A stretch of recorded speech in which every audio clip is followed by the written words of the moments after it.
Welcome to Spoil Your Baby. Today, I'm so excited to have Vered here with us. Welcome. Hi. Thank you. Hi. Will Fun you to be tell here with us? you. Yeah, I'm so happy we met for sort of ships passing in the wind at 0 to 3 conference, and we've been connected ever since, which has been so nice. Why don't you tell everyone your area of expertise? So my name is Vered, and I am a music therapist and a psychotherapist. And I work with parents and babies to help them connect with each other through mindfulness, music, play. I just released a book called What Do I Do with My Baby All Day? And I also have 3 albums for parents and babies that also are about the connection, the relationship between them, and how the baby feels, how the parent feels, just kind of music to listen to help you organize your day and kind of process your emotions through it. I absolutely love that. Oh yeah, I wish I had that music when I had my little guy. We'll put the links up for all of that for everybody to access. So I wanted to ask you about this. I saw an article, it was pretty old, that said that millennials, at least, were not singing to their babies. Yeah. And that made me really sad. Like, we have so much technology, and not like it's bad, right? Like playing music, it's great, but singing to our babies is also important, Yeah. right? It's so surprising, but also not surprising because it's singing is vulnerable, feels very vulnerable, right? It's coming from like our most emotional place. It's bypassing our intellect. You can tell us probably more about the brain in regards to that, but it's coming from a very emotional place. And everybody feels a little uncomfortable and vulnerable when they sing.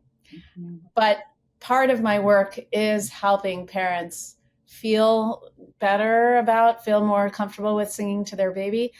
So here's a sweet little story that happened the other day. A mom came into one of my groups and she said, we talked about singing, and I went home and I tried to sing to my baby, and I got really sad because I don't sound good. I'm not a good singer. Mm. And she called her dad and she was like, Dad, I can't sing to my baby. And I remember you always sang to me and you were so good. Like, I thought you should be famous. I thought you should be a rock star. And now I can't even sing to my baby. And he said to her, Baby, I can't hold a note. You always thought that I was a good singer, but I can't sing.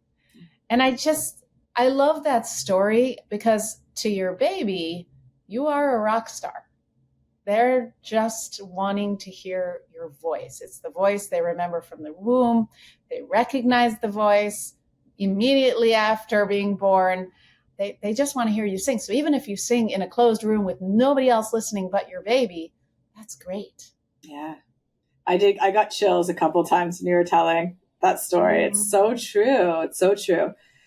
My mom as well. God bless her. She is not a good singer. But she sings to babies. She sang to me and my brother as a baby. She sings to all the babies in her life, all her grandchildren. And we loved it. We love it. We all love it, right? Yeah. We all do. And I kind of felt like that in the beginning with my little guy. But very soon realize that they just love you, all parts of you, including your singing voice, right? Yes, yes, yes. And music in particular, I mean, you probably, for the parents listening, you probably already sense how tuned in your baby is to music from the first second, to the rhythm, to melody. There are studies showing they prefer to hear you sing rather than speak. And we actually do sing, even unintentionally. We kind of sing song when we speak to our babies, right? Yeah. That's parentese or motherese. We do it because our babies respond to it. There are studies showing that as well, that your baby becomes more alert when they hear you, or more calm. So they want us to be doing this sing song, and music takes the sing song a step further, which is that it makes it a pattern. And it repeats, and now the baby can learn it and anticipate it. It's why the preschool teacher uses the cleanup song to help the kids go from one thing to the next. It's what helps them learn, and it becomes a cue for them. Yeah, I love it. So that's the biggest take home message for parents is if you haven't started singing, start, right? Sing for play, sing them to sleep, all of that good stuff. It's very important. And so here are some tips regarding that. I think first of all, close the door. Just be with you and your baby. That's one. Be alone. Yep. The other would be to put on a song. You don't have to sing alone. If you're not feeling comfortable with that, put on a song and sing along with it. What I usually do with the parents in my class, we go through some exercises, and one is just holding the baby and singing softly into your baby's head like it's a little microphone. Just kind of feeling your breath reflecting back to you, hearing your voice, and just sort of connecting on very soft, sing softly, whispery. That's the first step. And then we go into some exercises that help relax the voice. We put our hand here and we try to make a really resonant, vibrating voice, kind of a voice that fills the room, which doesn't have to be louder necessarily. It just means that we're taking in deeper breaths. We're relaxing our jaw, relaxing our shoulders, our chest. And then if you don't know what song to sing, you can always, again, sing songs that are out there. I love when parents make up silly songs too, when they're just kind of singing about what they're doing. And that, I feel like that's the sign of success for my classes and groups is when a parent starts to make up silly songs with their baby. I love it. I also sometimes will tell parents to either, if they remember the lullabies that people sung to them as a baby, sing those. And if not, you can ask. Right? Exactly. Yeah. Let's talk about lullabies for a second. Lullabies, they're magic. They are magic. And the main reason is that they become a cue, a behavioral cue, so going back to Pavlov's dogs and conditioning, it is an identifiable stimulus that if your baby hears over and over, they will have a physical reaction to the song. I mean, for those who sing the lullabies out there, this. You've seen your baby rub their eyes because you're starting to sing the song and they recognize it. But so that's the first reason to use a lullaby, which is amazing. It will work.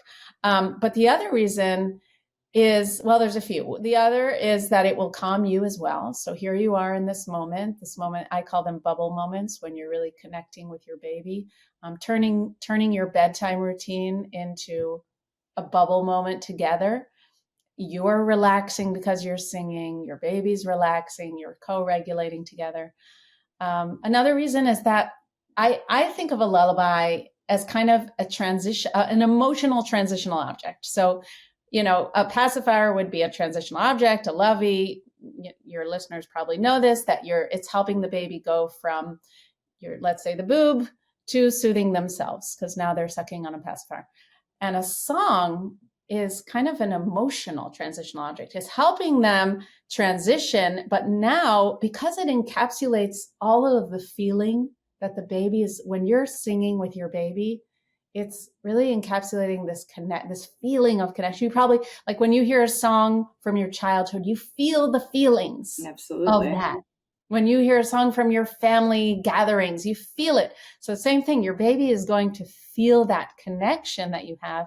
And now grandma can sing it when they go to sleep. And the nanny can sing it. And the daycare person can sing it. And your baby feels that connection that they felt with you. So it helps them, again, transition now into being soothed by others. I love it. I love it so much. Yeah, they're so powerful, those lullabies. Singing my mom's lullabies to my son, I always talk about too, like we're soothing our baby, we're soothing ourselves and regulating ourselves in the moment with singing and as well, but we're also like nurturing that little baby inside of us too, right? You can really take care of ourselves and our babies at the same time with these practices. It's so important. Yes.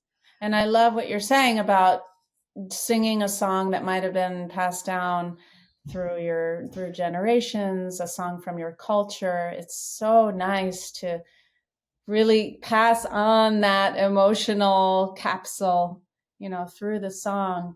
It's really meaningful. But if you don't have a song that your parents sung to you or that there are so many out there. I also have a list. So if anybody is looking for one, I can send them a list of many lullabies parents have told me they sing over the years. Great. And it's nice to just find one that feels right. Sometimes it's silly. Sometimes parents are like, I don't know why I chose this one. It feels silly, but that's okay. Go with it. Yeah. Go with that one. The other one that I sort of series of songs I do are my favorite show tunes. Uh-huh.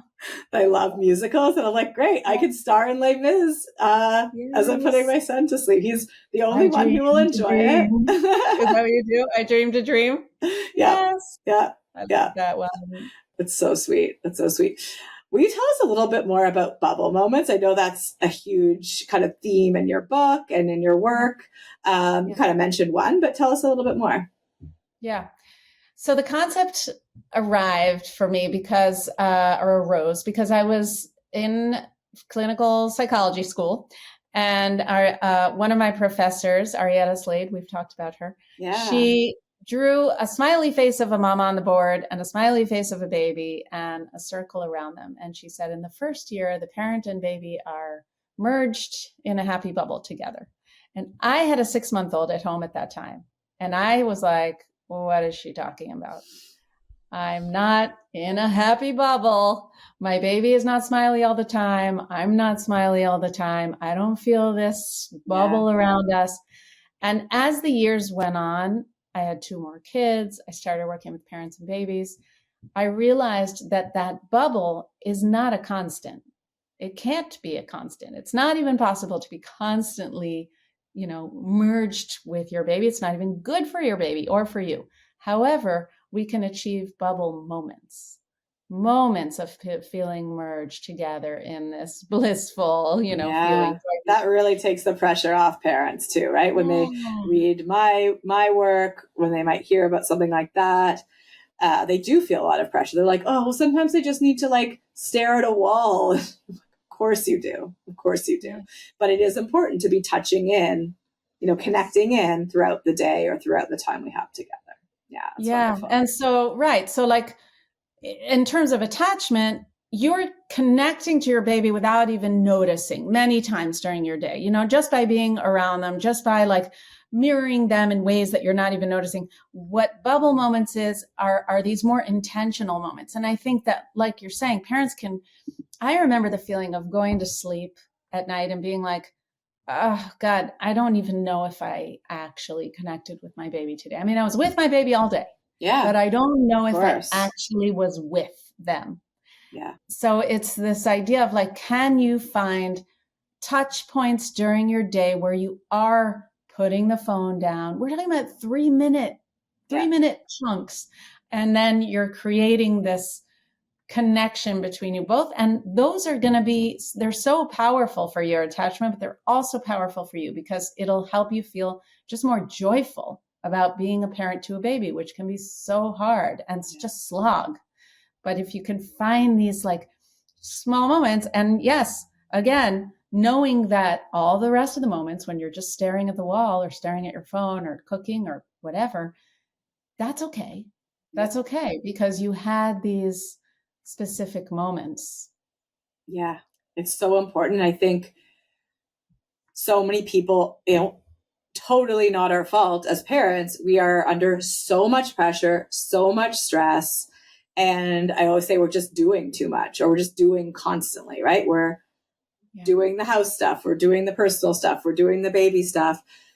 This is an invitation to be, right? I always say our babies need us to be human beings with them, to be with them.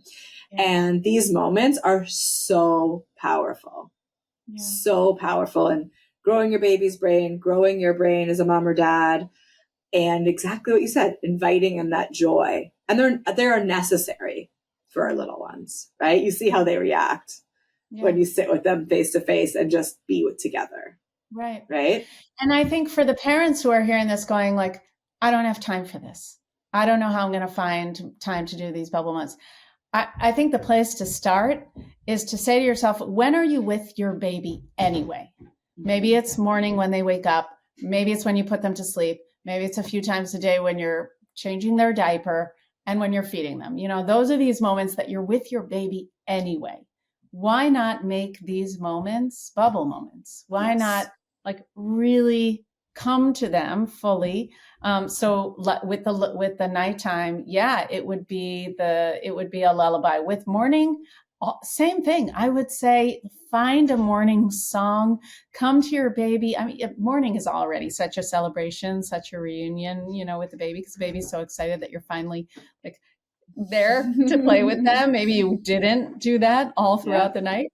But having a morning song is so beautiful because you're saying to them, this is morning. We're here to play together now. And it really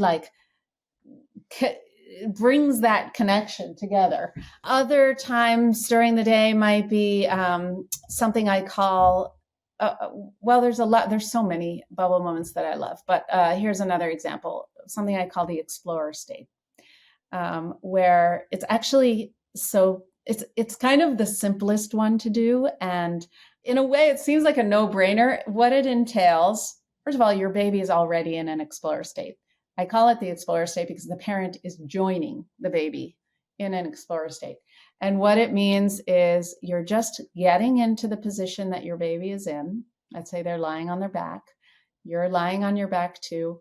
And maybe they're holding a toy. Maybe whatever they're doing, you are letting them lead the play. So you're not like waving around a thing or, manipulating anything. We tend to do that. Like, look, play here, look, we're playing together. You're not doing that. You're letting your baby lead the play, and you're actually imagining how it feels to do what they're doing. So if they're holding a toy, if you can imagine it, like they're very intentional with what they do with the toy. They turn it around a very specific way. They put a very specific part in their mouth. They look at the colors and they're real scientists. So to be there with them and actually imagine how it feels, it takes a lot of presence and focus and mindfulness from us. But I find that when we're able to do it, and again, we're talking a few minutes, your baby is more involved or kind of can stay more focused. I tell parents, try an experiment like this. Do the explorer state where you're fully there. And then just for a second, look at your phone or even look away. And you might find that your baby loses interest. Like they feel us with them, even if we're not doing anything.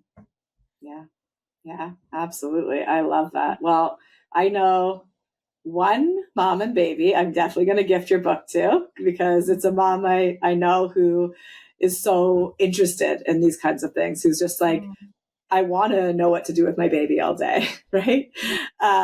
Some people, comes to them easily, and others we need to explore more. But I think these suggestions are so important for all parents to hear about, right? It can give them like a menu of ways to interact with their baby. Yeah, and ways that feel, authentic. Because I remember feeling like I was like a cruise ship activity director a little bit with my, like, I'm going to move my baby from station to station. We're going to do this. We're going to do that.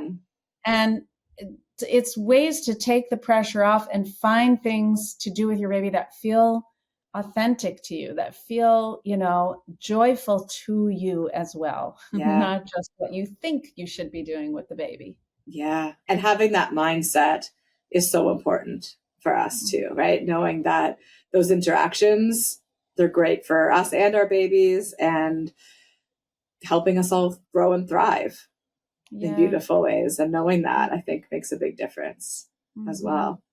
Well, thank you so much for being here. We'll put the link to your music with this website and your fantastic book.